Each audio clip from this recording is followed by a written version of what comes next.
Good morning, grade 4. Teacher is quickly going to show you your investigation 6.3 for the water cycle.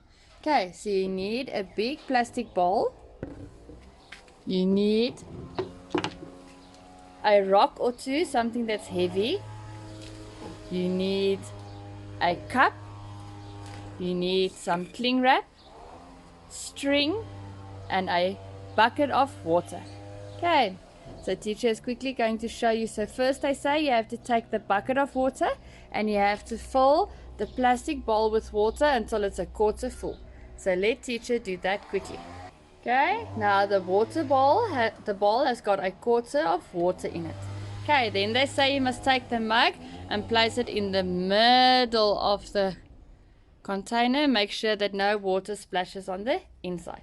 Then we need to cover the bowl with the cling wrap or plastic, and then you're going to tie it off with the string to keep the plastic in place.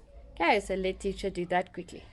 Okay, now teacher put the cling wrap around and I tied a piece of string around the bowl to keep the plastic in place so that the wind does not blow the plastic.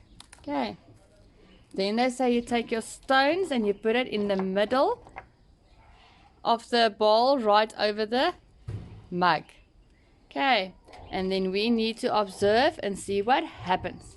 So teacher is going to leave it outside here in the sun, and then I'll come check on it later and I can show you what happened.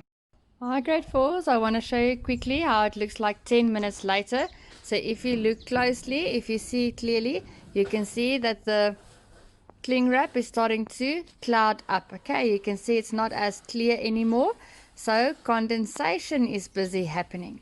Okay, so teacher is going to leave it for another few minutes. Hi grade 4s, this is about an hour now after I checked the last time. Remember earlier on we said condensation is taking place because you could see the fog forming on the cling wrap. Okay, but before condensation takes place, there's evaporation that takes place. Okay, evaporation is when the heat of the sun warms the water up and it rises up. Okay, that is then from a liquid to a gas. Okay, then when it touches the cling wrap is cold. Okay, and it forms water droplets. That is called condensation. Then the gas is again changing to a liquid. Hi grade 4s. Okay, teacher just moved it in a different spot because my son was going away.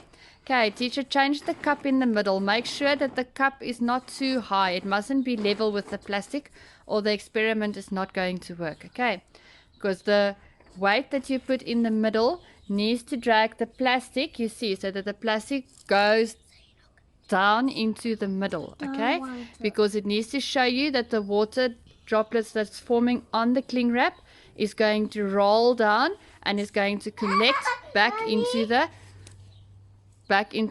mug. Okay, hi grade 4s. Okay, this is now the last step. So you can see that the water has formed on the plastic and it has run down. So we're going to open it and quickly see how much water collected. Okay, the sun, I think at the moment, is not hot enough for it to happen faster or to condensate more and collect more water. So when the weather is better and the sun is a bit warmer, I think the experiment will work better. Okay, so let's see what happened. Hi grade 4s. Okay, let me just get a spot where you can actually see what's happening. Okay, if you look in the cup, you can't see it nicely. The shadow is going everywhere. But there is some water that has collected in the cup. Teacher is going to pour the cup upside down so you can see the water that comes out. Okay, so I'm going to pour the water out. See, and there's water coming out of the cup and the cup was empty. Okay, so that explained the water cycle process. Enjoy!